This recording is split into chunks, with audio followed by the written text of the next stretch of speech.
بینەران و بیسەرانی بەڕێز لە هەر شوێنێکن سڵاوتان لێبێت. من کامەران حاج عومەر باسی ڕۆژتان پێشکەش دەکەم. ئەمڕۆ باز لە پەیوەندیەکانی هەرێمی کوردستان و بەغدا دەکەین. وەک دەزانرێتن پەیوەندی نێوان هەرێمی کوردستان و بەغدا بە تایبەت بۆ هەرێمی کوردستان ینی مژارێکی چارەنووسازە و ئایندەی هەرێمی کوردستان لە داهاتوودا دیاری دەکات. پاشەوەی هەرێمی کوردستان بۆ ماوەی زیاتر لە 13 ساڵ بێئومێد بوو لە دانوستانکردن لەگەڵ حکوومەتی بەغدا و ئیمزاکردنی ڕێکەوتن و کۆمەڵێک بابەتی دیکە کە لە ماوەی 13 ساڵی ڕابردوودا چەندین گفتوگۆ لەسەر ئاستی باڵا لە نێوان هەردوو لا ئەنجامدرا، بەڵام بێهیواییەکی زۆر دەبیندرا. ئێستا شان لە دوای شان لە هەرێمی کوردستانەوە دەچێتە بەغدا و بە پێچاوانەوەش لە بەغداوە شان دێتە هەرێمی کوردستان. دوای 13 ساڵ داهاتووی هەرێمی کوردستان و بەغدا بەکوێ دەگات؟ لە کاتێکدا لە ماوەی ڕابردوودا لە چەند ڕۆژی ڕابردوودا چەند ئاماژەیەکی باش لە بەغداوە بە هەرێمی کوردستان دەگات، لەوانە سەرۆکوەزیرانی عێراق حەیدەر عەبادی بە ئاشکرا بازدەوە دەکاتن بۆ ڕزگارکردنەوەی مووسڵ و ئیدارەدانی پارێزگای مووسڵ، پارێزگای نینەوە، ئەوان لەگەڵ ئیدارەی هەولێر بەیەکەوە مشاوەرەت دەکەن، گفتوگۆ دەکەن، بەیەکەوە ئیدارەی پارێزگای نینەوە بەڕێوە دەبن. هەروەها سەرۆکوەزیرانی عێراق ئاماژەی بەوەشداوە ئەگەر هەرێمی کوردستان دەخوازێت ڕیفراندۆم ساز بکات، تەنانەت هەنگاو بۆ سربەخۆیش بهاوێژێت، ئەوە بەغدا ئامادەیە پێشوازی لە شاندی هەرێمی کوردستان بکات. بەڕێزانم بۆ قسەکردن لەسەر ئەم بابەتە بە شێوەیەکی ڕاستەوخۆ لە شاری سلێمانی هەروەها بەغدا و کەرکووکیش بەڕێزان دکتۆر حاکم تارق گەردی جێگری سەرۆکی فراکسیۆنی پارتی دیموکراتی کوردستان لە شاری بەغداوە بە شێوەیەکی ڕاستەوخۆ لەگەڵمان دەبێت و لە سلێمانیەوە عادل نووری ئەندامی لیژنەی نەزاهە لە پەرلەمانی عێراق، ئەویش بە هەمان شێوە لە شاری سلێمانی بە شێوەیەکی ڕاستەوخۆ لەگەڵمان دەبێت. هەروەها ڕێبوار تەها ئەندامی پەرلەمانی عێراق لەسەر فراکسیۆنی یەکێتی نیشتیمانی کوردستان کە ئەویش لە شاری کەرکووکەوە بە شێوەیەکی ڕاستەوخۆ لەگەڵمان دەبێت. زۆر بەخێر هاتنی میوانەکانم دەکەم. پێم باشە سەرەتا لە بەغداوە دەست پێ بکەم لە لای حاکم تارقەوە. بەڕێز تارق، پێم باشە بەڕێزتان پێناسەی ئێستای پەیوەندیەکانی نێوان هەرێمی کوردستان و بەغدا بکەن لە کاتێکدا کە ئێستا دەگوترێت فۆرمەلەیەکی تازە لە نێوان هەرێمی کوردستان و بەغدا هاتۆتە ئاراوە.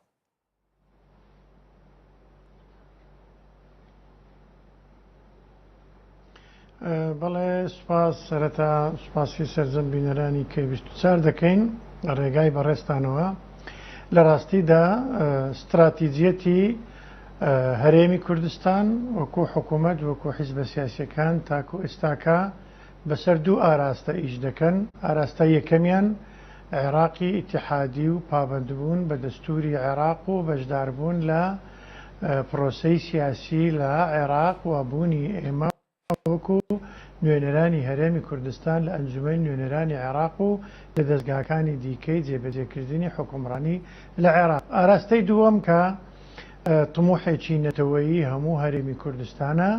ئیش دەکەین بەرەو ئاراستەی ڕفراندۆم و خەونی لە مێژینەی نەتەوەییمان ئەویش سربەخۆیی کوردستانە. لە هەردوو حالەتدا ئێمە دەبێ بە سەراحەت و بە زۆر شەفافانە لەگەڵ حکوومەتی ئیتیحادی لە گفتوگۆ و دانوستاندا بین کە ئێمە بەڵێ خوازیارین لەگەڵ پێکەوە ژیانی دیموکراسیانە لە ژێرسایی دەستوری عێراق و دەستورەی کە خۆمان وەکو کورد بەشێکی ئەساسی بووینە لە نووسینەوەی و بەشداریمان لە حکومڕانی عێراقی نوێ کرد لە 2003 تاکو ئەمڕۆ. بەڵام دیارە لەبەر چەند هۆکارێکی ذاتی و مۆزوعی و ئیقلیمی و دەولی تاکو ئێستا وەک پێویست حکوومەتی ئیتیحادی نەیتوانیە بێتە ژێرباری جێبەجێکردنی ئەو پابەندبوونانەی کە لە دەستور و یاساکاندا هەیە بەرامبەر هەرێمی کوردستان وەکو مادەی 140 و مەسئلەی پێشمەرگە و بودجە و هەماهەنگی دەستگاکانی دیکە و ئاوەدانی کوردستان و بودجەی پەرەپێدانی و زۆر شتی تریش. لەو کاتەدا پێویستە ئێمە بەو ئاراستەی دووەمیش ئیش بکەین و ئیشکراوە زۆر لەسەر ئاستی حیزبە کوردستانیەکان لە کوردستان لە بەغدا لەسەر ئاستی کوتلەکان لە هەرێمی کوردستان لەسەر ئاستی قیاداتی سیاسی بۆ ئەوەی بە بەرگوێی برایانی یان برادرانی هاونیشتیمانی عێراقی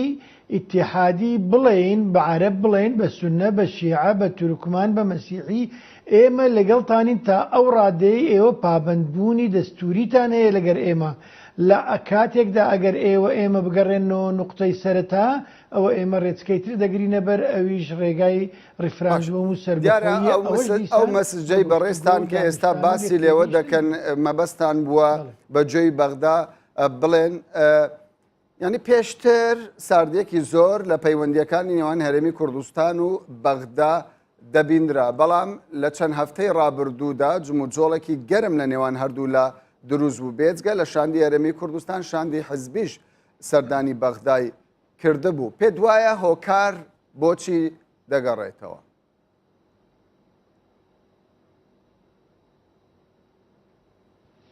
خۆی ئەوە کارێکی زۆر باشە چونکە تۆ هەرچی پێویست بێ دەبێ بە گفتوگۆ و دانوستان و لێکتێگەیشتن و هاتون و چوون بکرێتن دەبێ ئێمە لەسەر مێزێک دابنیشین گفتوگۆ بکەین پێیان بڵێن ئێمە چیمان دەی بۆی ئەوان تێبگەن و ئێمەش گوێ لەوان بگریم زین تا ئەوان تا چ ڕادەیەک لەگەر ئێمەدان بەڕای من ئەو گفتوگۆ و هاتوچوونانە بە تایبەتی شاندی چەند ڕۆژەی بەر لە ئێستای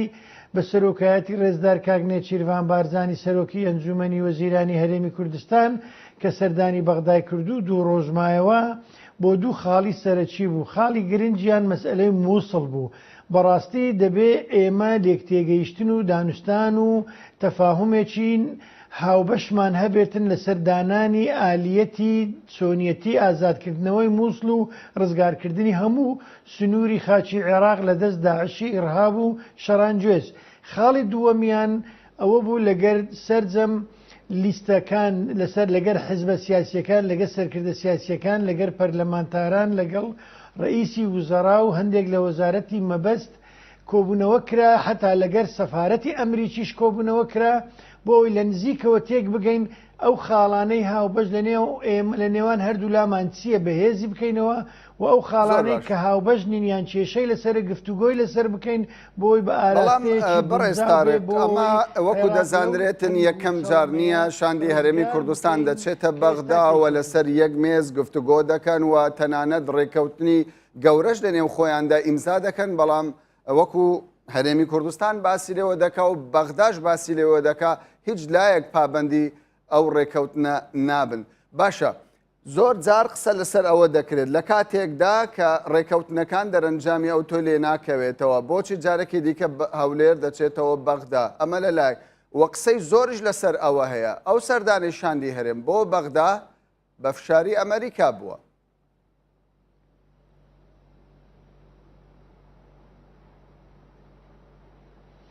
لە ڕاستیدا هەرچەند پێویست بێ دانوستان و هاموشۆ بکرێتن ئەوەندە گرێکوێرەکان ئاسانتر دەکرێنەوە من لە یادمە جارێک شاندی لێژنەی نەوت هاتبوونە هەولێر و من لەگەڵیان بووم لەلایەن ڕێزدار کاگنێ چیروان بارزانیەوە وتی ئەگەر پێویست بکات 100 زاریش بینە بەغدا ئێمە دێینە بەغدا تەنها بۆ مەبەستی چارەسەرکردنی کێشە هەڵپەسێردراوەکانی نێوانمان هاتنی شاندی هەرێمی کوردستان چ لەسەر ئاستی حزبی بێ چ لەسەر ئاستی حکومی بێ یان پەرلەمانتاری بێ بۆ بەغدا کارێکی زۆر باشە بۆی لێکتێگەیشتنمان هەبێ و لە هەموو حالەتێکدا ئەوان بزانن ناخی ئێمە چی پێویستە هاوڵاتیانی هەرێمی کوردستان چیان پێویستە چۆن کێشەکان چارەسەر دەکرێت بەڵام ئەگەر هەر یەکەو لە شوێنی خۆی لە ڕێگای میدیاکانەوە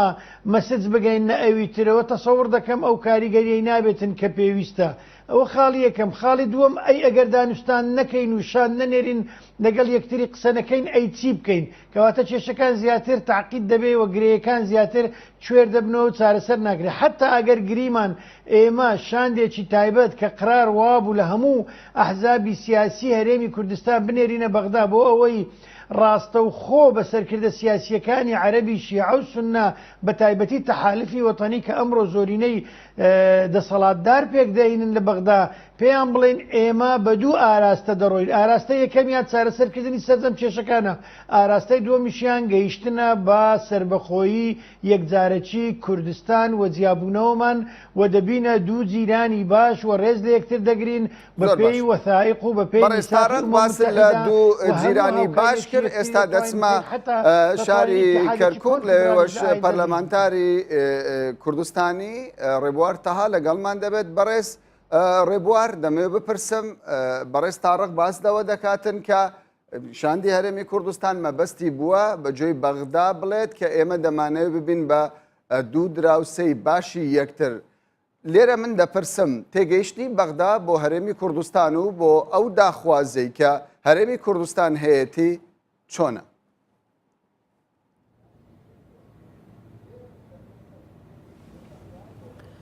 سەرەتا سڵاو ڕێزم بۆ جەنابەت کا کامەران بۆ هەردوو ئەو میوانە بەڕێزات چی لە بەغداوە چی لە شاری سلێمانی خۆشەویست. بە حەقیقەت ئێمە پێشتر و تومانە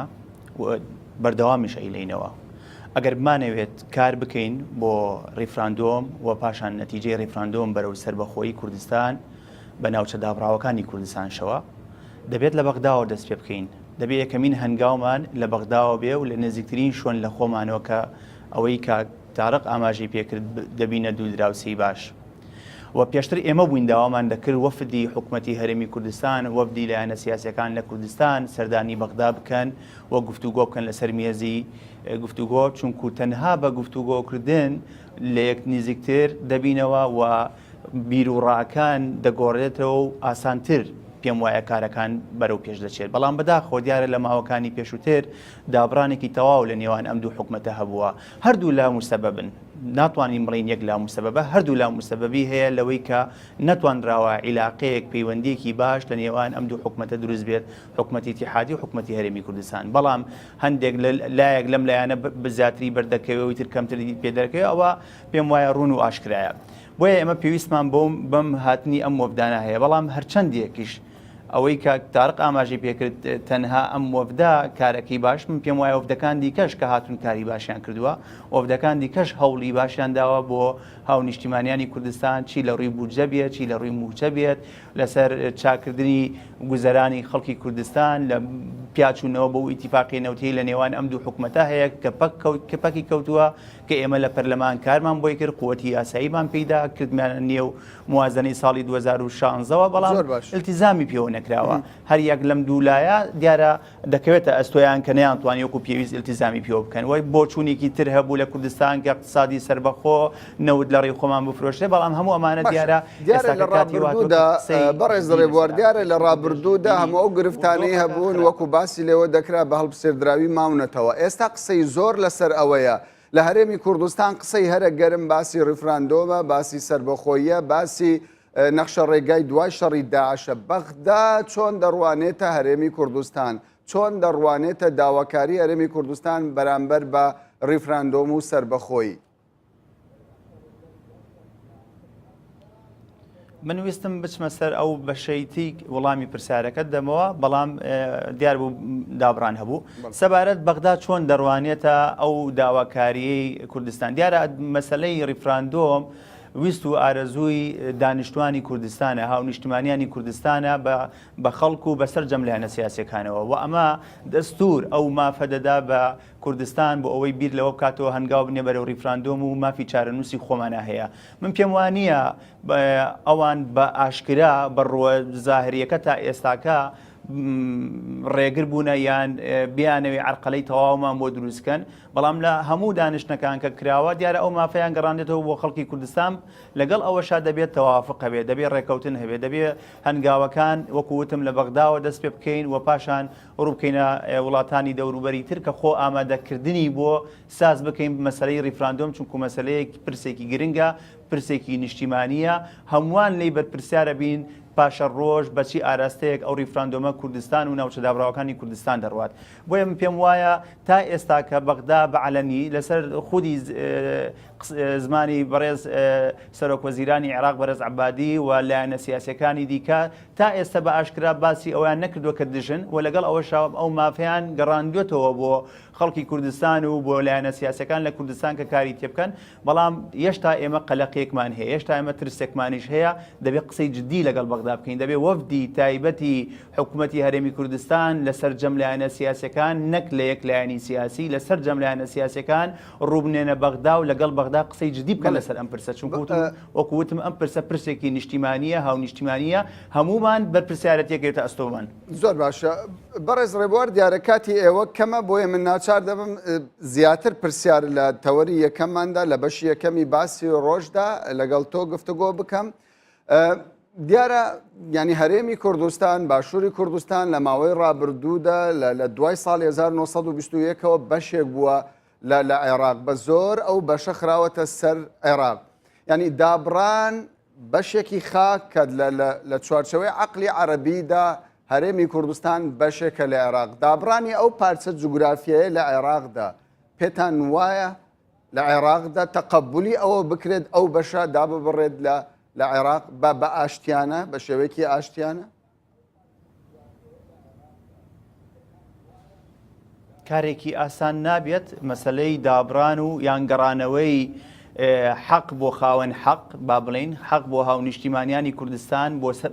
بەسەر جەمپێکاتەکانی تۆ لەبیرت نەچێت کەرکووک تێ و ناوچە دابڕاوەکان تێیە لەبیرت نەچێت ناوچە دابڕاوەکان لە چوارچەوەی مادەی 140 دەستور کۆکراوەتەوە و ئەمە کێشەیەکی حەقیقیە کە لەم ناوچەیە هەیە و تەنها لەسەر ئاستی ناوخۆی عێراقا ئەم کێشەیە دەرچووە چوەتە سەر ئاستی وڵاتانی ئەقلیمی و دووەلی و ئەمریکا بۆیە ئێمە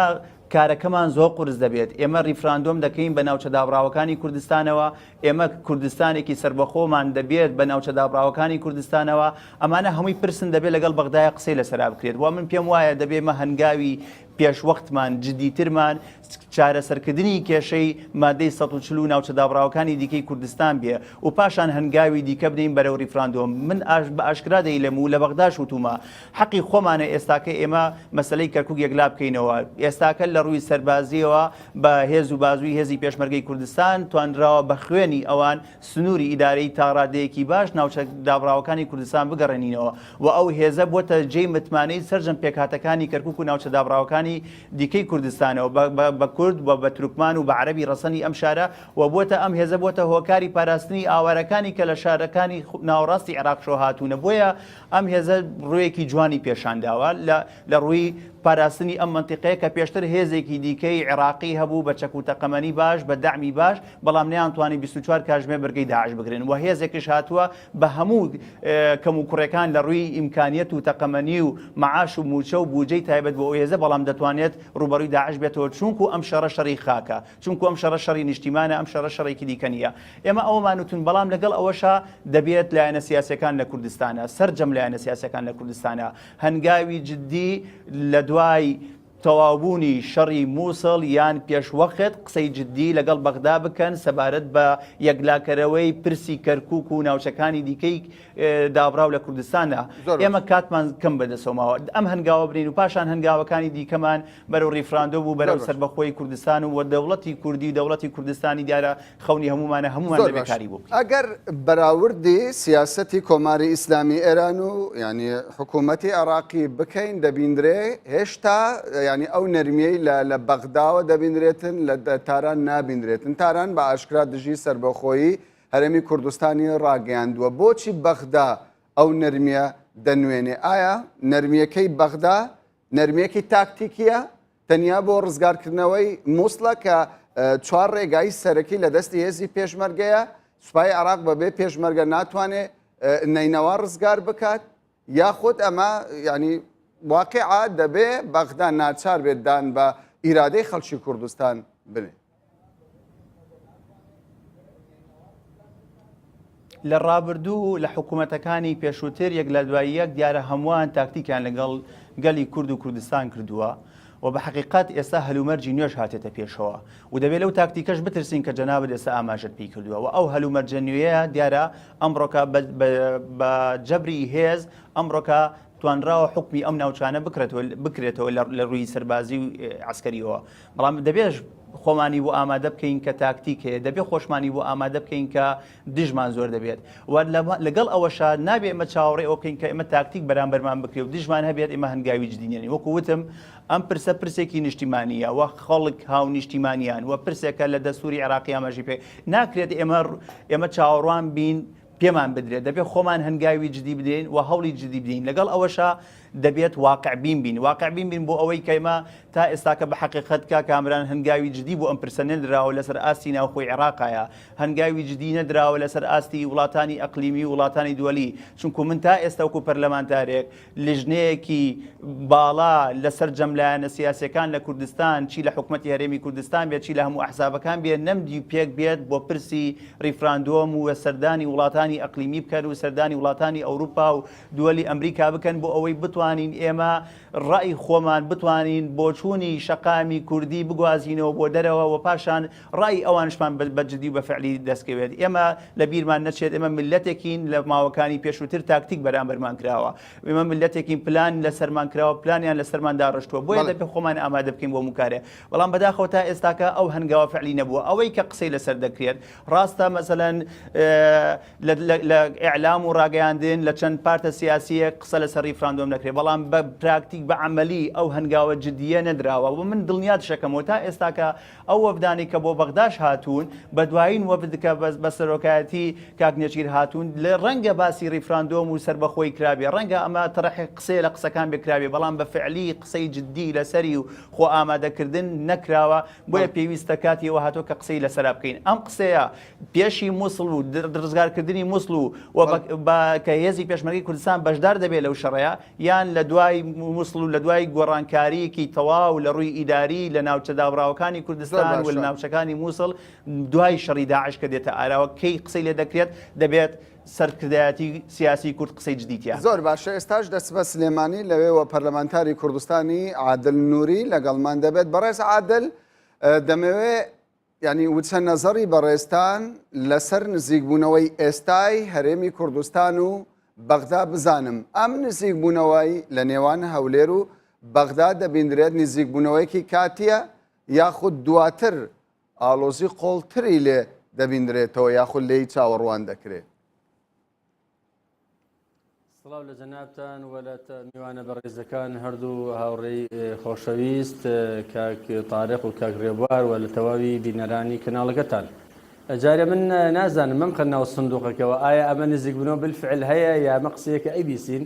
چونکە من هیچم نەبینیوە نزیکبوونەوەیەک هەبێ بەڵام ڕێککەوتن هەیە وەکو دەزانرێتن ڕێککەوتن هەیە لەسەر فرۆشتنی نەوتی کەرکووک بۆ دەرەوەی وڵات و کۆمەڵێک ئیتفاقی شەیە لەوەی کە شاندی بەغدا سەردانی هەرێمی کوردستان بکات و دواتری شانیش بچێت بۆ بەغدا و بگرێت لەوەش کە لەسەر مووسڵیش ڕێککەوتن هەیە پێشتریش چەندجار ڕێککەوتن هەبووە لە هەردوو بودجەی 2014 2015 و 2016 باسیەوە هەبوو کە چەندەوە دوو فرۆشەوە چەند پارە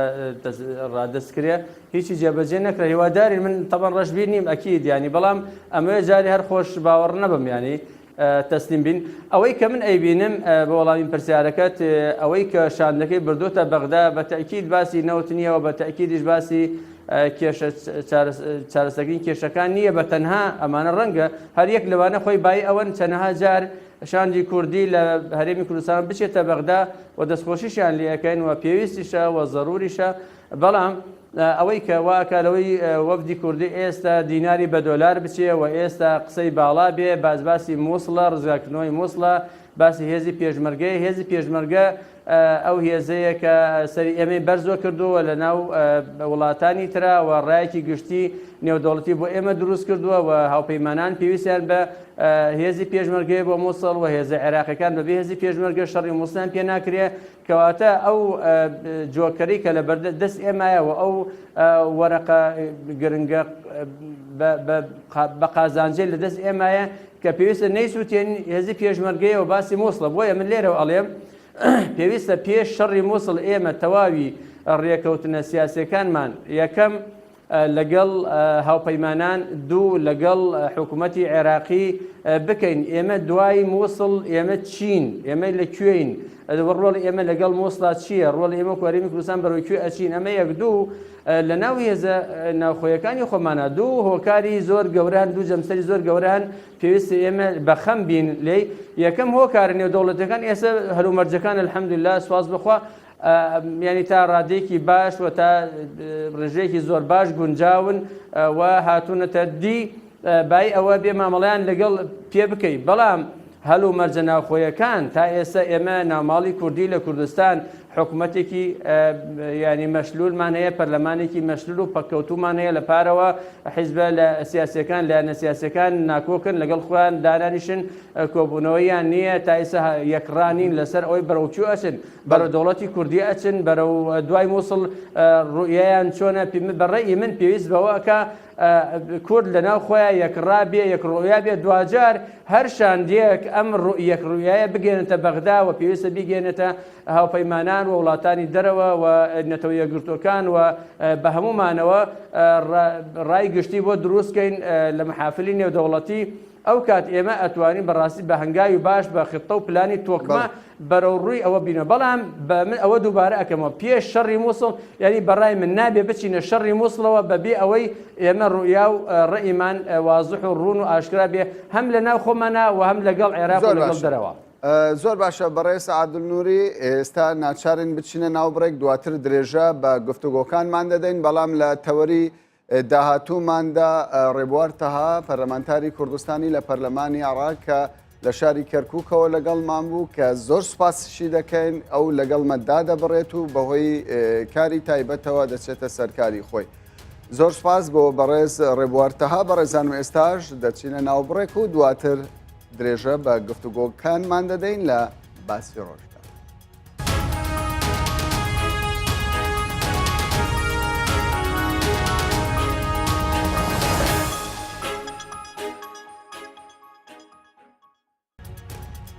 جارێکی دیکە سڵاوتان لێبێت بینەرانی بەڕێز. باسی ڕۆژ بەردەوامە باز لە ئایندەی پەیوەندیەکانی نێوان هەرێمی کوردستان و بەغدا دەکەین. ئایا لە داهاتوودا پەیوەندیەکانی نێوان هەولێر و بەغدا وەک دوو برا وەک دوو هاوسێ بەیەکەوە پەیوەندیەکانیان درێژە پێدەدەن؟ بۆ قسەکردی زیاتر لەسەر ئەم پرسە بە شێوەیەکی ڕاستەوخۆ لە بەغداوە حاکم تاڕق گەردی جێگری سەرۆکی فراکسیۆنی پارتی دیموکراتی کوردستان لە پەرلەمانی عێراق لەگەڵمانە، هەروەها لە شاری سلێمانیەوەش عادل نووری پەرلەمانتاری کوردستانی لە پەرلەمانی عێراق ئەویش بە شێوەیەکی ڕاستەوخۆ لەگەڵمانە. بەڕێز عادل دەگەڕێمەوە لای تۆ. دیارە ئێوە هەم لە فراکسیۆنەکانی سونە مەزهەب هەم لە فراکسیۆنەکانی شیعە مەزهەبیش نزیکن. ئێستا قسەی زۆر لە نێو هەرێمی کوردستان باسی ڕفراندۆم و سربەخۆیە بەو پێی کە بەڕێستان لەوان نزیکن. چۆن تەقەبولی داخوازی هەرێمی کوردستان دەکەن ئەوان؟ بەتەکید لێک نەحاڵبوونێکی زۆر هەیە. شۆڤێنی عەرەبەکان تا ئێستش بەتایبەت بەعسیەکان شایعەی زۆر ئەکەن، باسی وحدەی عێراقە، باسی ئەوەیەوە لە ڕێگەی کۆمەڵێ زانای ئایانیشەوە هەتا شیعەکانیش ئەوان کردووە کە ئەنەما ئەم عێراقە بە قال الله و قال الرسول بە وەکو دەقی قورئان ئەم نەخشەی عێراقە بەو شێوە داڕێژرا و مقدسە. نازانن ئەم عێراقی کە ئێستا عێراقی سایکس بیکۆ هی سایکس و هی بیکۆ دوو وەزیری خارجی بەریتانیا و فەڕەنسا پێش 100 ساڵدایان ڕشتووە و هیچ علاقی بە ئەمە خەریتەی ئیسلام و دەوڵەتانی ئیسلامی نییە و ئەوە هەر ئەو سایکس بیکۆ بۆ عەرەبی کرد بە 22 دەوڵەتەوە. هەر ئەو سایکس بیکۆیە تورکیای ئێستای دامەزراند و هەر ئەو سایکس بیکۆیە کە گۆڕ بە گۆڕ کرا ئینشاءالله مەفعولی نامێنێ. ئەوە پێویستی بە میدیایەکە، پێویستی بە ڕایگشتی دروستکردنێکە بەداخەوە تا ئێستا کورد نەیتوانیوە میدیایەکی موجهی هەبێ ڕاستەوخۆ ئاراستەی ڕای گشتی عەرەبی بێ. بە ئێستا شۆ ئێرارتی نەبێت لەم دوایە ئەویش بەداخەوە زیاتر باسی کێشەکانی ناو عێراقەوە نەمبینیوە بەرنامەی زۆر جددی لەسەر ئەوە بکرێت کە ڕای گشتی لە ناو ماڵی عەرەبیا لە شەقامی عەرەبیا دروستکە بۆ دەوڵەتی کوردی بۆ ئەوەی کە ئێمە وەکو کورد مافی خۆمانە خوا مافی ئەوەی پێداوی وەکو نەتەوەیە کە نزیکی 50 میلیۆن کەسین دەوڵەتی خۆمان نەبێت تا ئێستا هیچ کەناڵێکی ڕاگەاندن دەستگایەکی ڕاگەاندنی حەیدەر عەبادی بە ئاشکرا باسی لەوە کردووە کە کورد ئەگەر کورد داواکاری ڕفراندۆم و هەنگاوی سەربەخۆیی هەیە باشانیان بێتە بەغدا گفتوگۆ بکەن. ینی پێدوانیە ینی حکوومەتی بەغدا تا ڕادەیەکی زۆر لەم بارەوە نەرمی دەنوێنێ ئەگەر بەو شێوە نییە ئایا ینی کورد بێجگە لە ئاشتی کە ینی دروشمی هەرە گەورەی کورد بەرامبەر بە پرسی جیاببوونەوە لە عێراق ئاشتیە دەخوازێت بە گفتوگۆ بێت ینی کاردانەوەی بەغدا چی دەبێت ئایا پێشوازی لە داخوازی کورد ناکات بە ئاشتی؟ بەتەکید ئێمەش ئەومان پێخۆشەوە هیوادارین وابێ و پێش ئەوەی حەیدەر عەبادیمان زیاتر پێخۆشە تا ڕۆژگۆڕەشەکانی مالکی هیوادارین بە جددیبێ و بەڕاستیشێ بەڵام خۆ بێ کورد بە پلانێکۆ بڕوا بە خێتە و بەرنامەجێکی چاکەوە بڕاوکو عەرزم کرد لە بڕگە یەکەمی چاوپێکەوتن بەڵام بۆ ئەمە ئەوەت بیر نەچێ یەک وتاری جمعی مەرجعیەت هەمووی هەڵ ئەوەشێنێتەوە یەک مۆزاهرەی ملیۆنی مقتەدا سەدر لە شەقامەکانە هەمووی هەڵ ئەوەشێنێتەوە پەلاماری خەزرە ڕەنگە بدرێ بۆیە من ئەڵێم دروستکردنی ڕایەکی گشتی لە شەقامی عەرەبیا زۆر گرنگە ئێمە ڕای گشتیمان ناو پەرلەمانیشانە پرسیارەکەی جەنابەت کە من وەکو چۆن نزیکم لە هەموو پەرلەمانتارە سونە و شیعەکانیشەوە عەرەبە سونە و شیع و لایەنەکانی تر و هەمیشە خەریکی ئەوە بووم و ڕایەکی گشتی دروستکەین بەڵام بەتەکید بە تاکە نەفرێ دروست ناکرێ بۆ ئێمە هەوڵی جددی تیمی تایبەت ئەیکەوایە بۆ بەغدا نەرمی دەنوێنێ لە ئێستادا بە ئاشکرا بازدەوە دەکات کەوان ئامادەن گفتوگۆ لەگەڵ هەرێم بکەن. باشەکە ئێوە پێویستی بە ئێمە وەکو عەرزم کردی بۆ شەڕی مووسڵ پێویستی بە ئێمەیە پێویستی بە پشتیوانی ئێمەی کوردە لە حکوومەتەکە حەیدەر عەبادی حکوومەتی حەیدەر عەبادی لە ئێستادا تووشی ینی دووچاری هەڕەشای بێتەوە لایەن فراکسیۆنە بە شیعەکانەوە و باسی ئەوە کرێ کە دەست لە کارکێشانەوەی پێ بکرێ و ئیستیجواب بکرێت پێویستی بە پشتیوانی کوردە پێویستی بە هێمن و هێورکردنەوەی حەیدەر عەبادی باش ئەکا ئەگەر بەرەو ئەو بڕات تەصفیری مەشاکلکە و هەموو مشکلە کێشەکان لەگەڵ کووردا سفر کاتەوە ئەوە زۆر باشە باشترە تا ئەوەی بە تووڕەیی و بە نەظری بویەد من حەدید مامەڵە بکات لەگەڵ ئێمە بەڵام ئایا ئێمەی کورد چی ئەەکەین بۆ ئەوە ینی هەر ئەوەنە حەیدەر عەبادی نەرمونیانێکی نواندووە ئەوەی تر شاگەشتکە بمانگرێەوە هەموو تەواو بووە و بە گوڵێک بەهەر هاتووە بەتەکی دوانیە و پێویست ئێمە دووتر لە عاتفیانە مامەڵە بکەین بە عەقلیانە و حەکیمانە مامەڵە بکەین تا ئەوەی بگەینە دو ئەنجام ئەگینا من پێم وایە ئێستا بارودۆخ و هەلومەرجی نێودەوڵەتی و ناوخۆیش هەیە هەرێمی کوردستان دوای شەڕی داعش هەرێمێکی ترەوە کورد پێگەیەکی تری هەیە و پێشنەگە پێگەیەکی نێودەوڵەتی تری هەیە. زۆر باشە دەگەڕێمەوە لای بەڕێز تارق گەردی کە لە بەغدا لە گەرمانە بەڕێز تارق زۆر کەس قسە لەسەر ئەوە دەکاتن ئەو دۆستایەتی کە ئێستا لە نێوان هەولێر و بەغدا هەیە دۆستایەتێکی کاتیەوە تەنانەت بەڕێز عادل باسی لەوە کرد لە ئێستادا زێدەتر بەغدا ینی بۆیە پێویستی بە هەرێمە چونکە پرۆسی ڕزگارکردنەوەی مووسڵی لە پێشە. زۆر کەس بازدەوە دەکاتن ناوچە کێشە لە سەرەکان ناوچە کوردستانیەکان کە لە دەرەوەی ئیدارەی هەرێمی کوردستانە ئەمان دەبنا ینی خاڵی هەرە سەرەکی بەریەککەوتنی هەولێر و بەغدا لەسەر یەکلاکردنەوەی ئەو ناوچانە. ئایا بەغدا ڕاستی دەبێت ئەو ناوچانە بگەڕێتەوە سەر هەرێمی کوردستان ینی چۆن چارەسەر بۆ ئەو ناوچانە دەدۆزرێتەوە لە ماوەکی کەمی داهاتوودا؟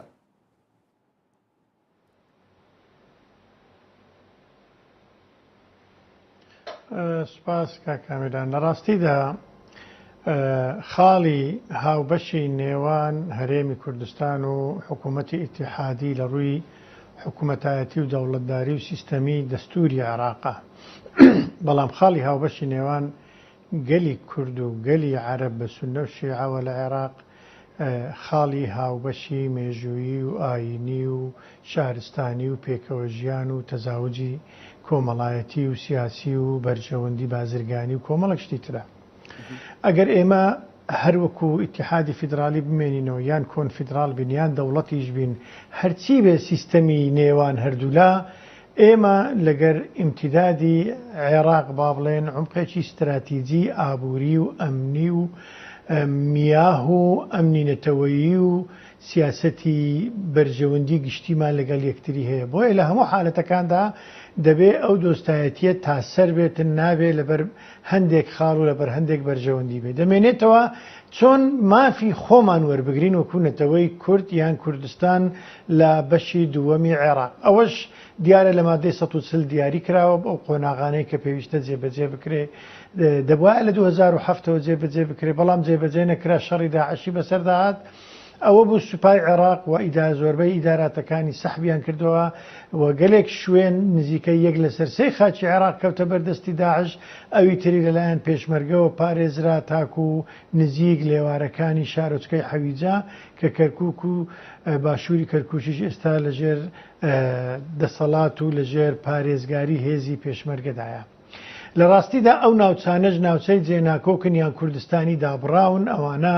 فعلەن جێبەجێکردنی مادەی 140 کاتێک کە داعشیش نەمێنێ دەبێ ئەوان بێن ئیقراری ئەو شوێنانە بکەن کە لە مادەی 140 هاتووە ئەگەر ئیقراریشی ناکەن ئەوە دەبێت ڕیفراندۆم بکرێتن لەو شوێنانە ئایا خەڵکی ئەو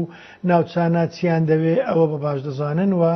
هەر بەتیش لەبەرەوەی زۆرینەیان کوردن بە تەسەوری ئێمە هەر دەگەڕێتەوە سەر هەرێمی کوردستان دەمێنێتەوە ئاستی حکومڕانی ئایا حکوومەتی بەغدا تا چەند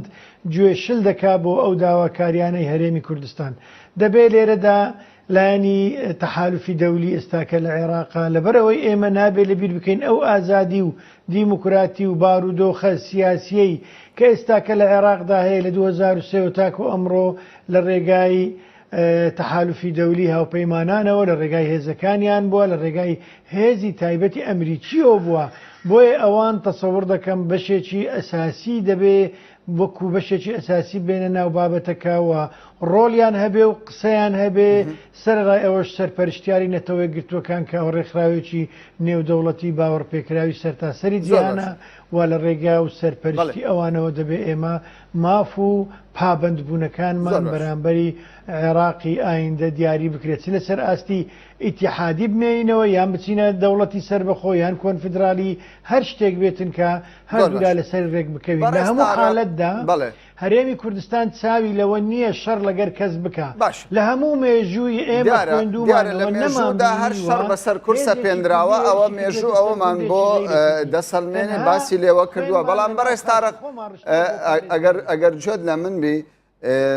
دیارە وەکو دەگوترێت ینی هەژمونی عێراق هەژمونی ئێران لە عێراق زۆرە تەنانەت ئەو پۆستانەی کە لە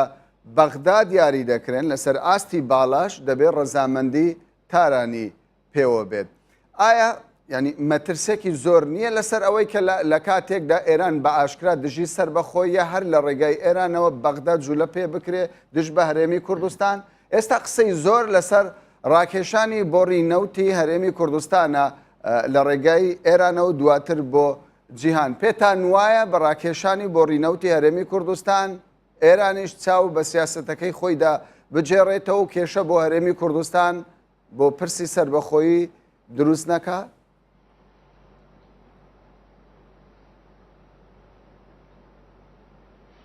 لە ڕاستیدا ئێرانیش وڵاتێکی زلهێزی ناوچەکەیە نەک هەرەوەی جیرانی عێراقیان جیرانی هەرێمی کوردستان و کەوتۆتە ژێر حساباتی گەورە لەگەر ئیتیحادی سۆڤیەتی لەگەر سین حتا حلفی ناتۆ حسابی بۆ دەکا ئەمریکا حسابی بۆ دەکا ئەوە بوو دوایین ڕێکەوتنی وڵاتانی 1.6 یان 1.5 ئەنجام درراوە ئێمە ڕێز لە هاوسێتی جمهوری ئیسلامی ئێران دەگرین و ئەوانیش بە هێزێکی گەورە لە ناوچەکە ئەژمار دەکەین و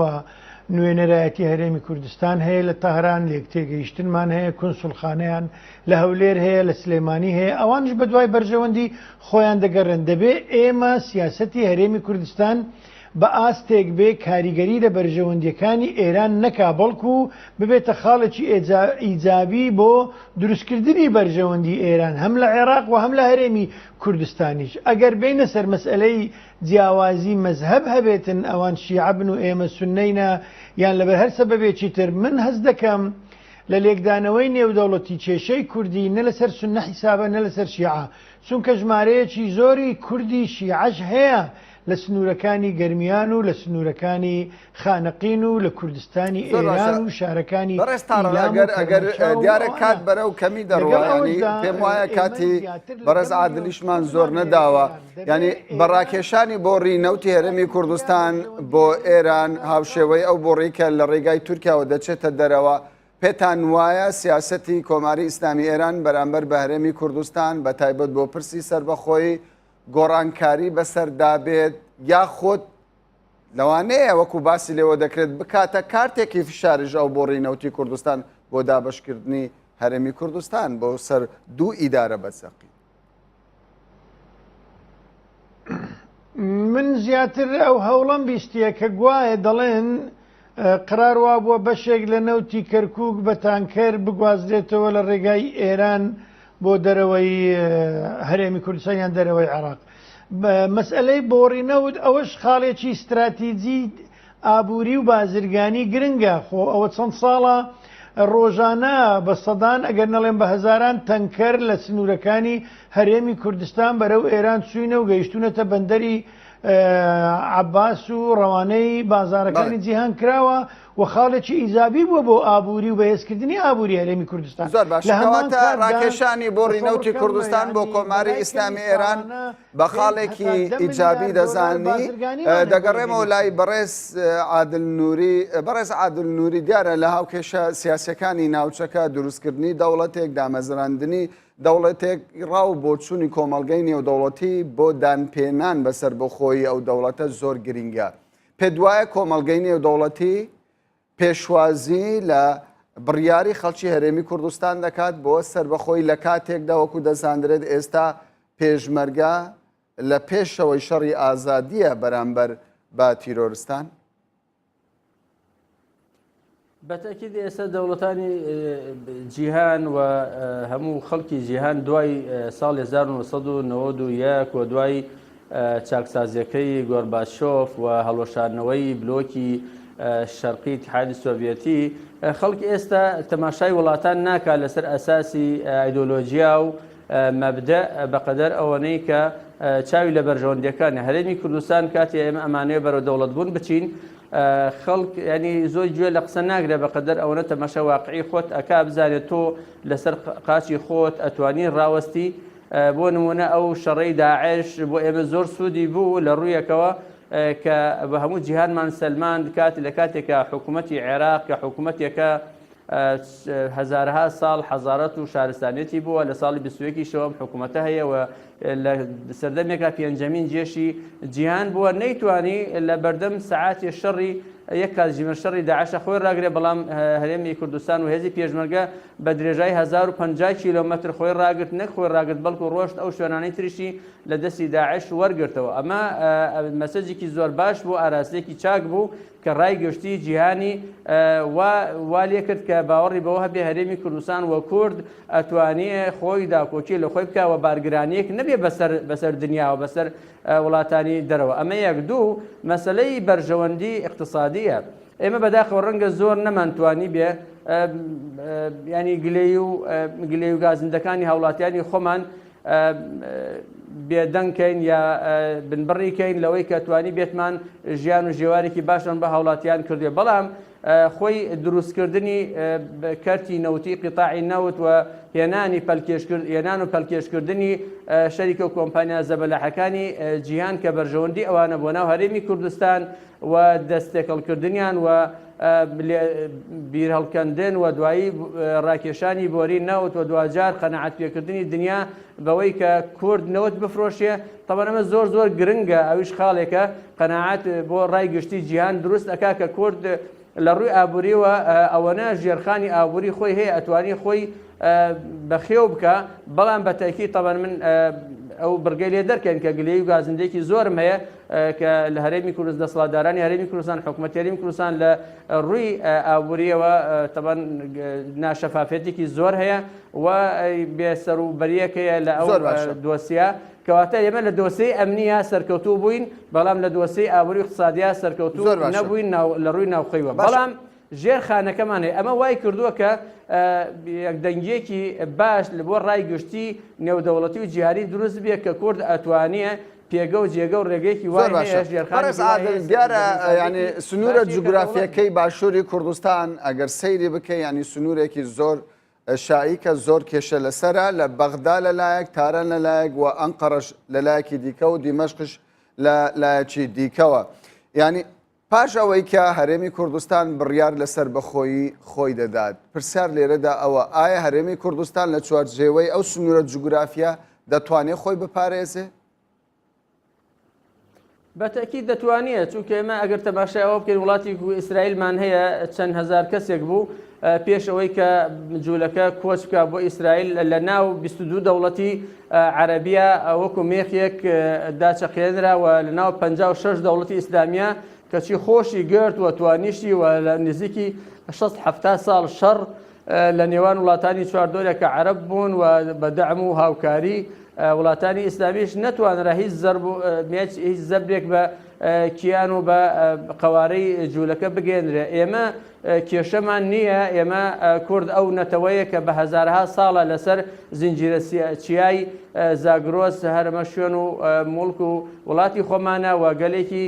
موسالیم و ئاشتیخوازین و لە هیچ شوێنێکی دیارە من ینی کاتم تەواو برادەرانم پێم دەڵێن کاتت تەواو بەڵام پێم خۆشە پێشەوەی کۆتایی بە پرۆگرامەکە بهێنم تاوکو ئێستا من بەڕاستی نەمزانی ینی بەڕێستان هەر لەسەر لیستی یەکگرتووی فراکسیۆن یەکگرتووی ئیسلامی کوردستان لە بەغدا ماون یاخود وەکو پەرلەمانتارێکی کوردستانی سربەخۆ و لەبەرەی چاکسازی کاری خۆتان ئەنجام دەدەن. من پەرلەمانتارێکی سربەخۆم بەڵام یەکگرتووم بە شانازیەوە و لە دامەزرانی یەکگرتووم بەڵام لە سنووری کاری ئیداری فراکسیۆن نەماوم بە تاکید ئەمەش هیچ زەرەر و زیانێکی نەبووە من و نەبووە دۆزەکەم و نەبووە بەڵکو زۆر جاشتی باشتریش و هەر و مەرجی باشتریش هاتوۆتە دەست و ئیسفادە و سوودێکی بۆ کوردیشە بووە. هیچ کێشەیەکمان لەو بارەوە دروستێ. من پەرلەمانتارێکی کوردی سربەخۆم یەکگرتووم بە شانازیەوە. بەڵێ بەڕێز عادل نووری پەرلەمانتاری کورد و کوردستانی کە بە شێوەیەکی ڕاستەوخۆ لە شاری سلێمانیەوە لەگەڵمان بووی زۆر سوپاست دەکەین. ئەوە زۆر سوپاسی بەڕێز حاکم تاڕق گەردی جێگری سەرۆکی فراکسیۆنی پارتی دیموکراتی کوردستان کە ئەویش بە شێوەیەکی ڕاستەوخۆ لەگەڵمان بوو زۆر سوپاس دەکەین و سوپاسی ڕێبوار تاها پەرلەمانتاری کوردستانی لەسەر فراکسیۆنی یەکێتی نیشتمانی کوردستان کە ئەویش بە شێوەیەکی ڕاستەوخۆ لە شاری کەرکووکەوە لەگەڵمان بوو. سوپاس بۆ ئێوەش بینەرانی بەڕێز کە کاتی خۆتان بە ئێمەدا.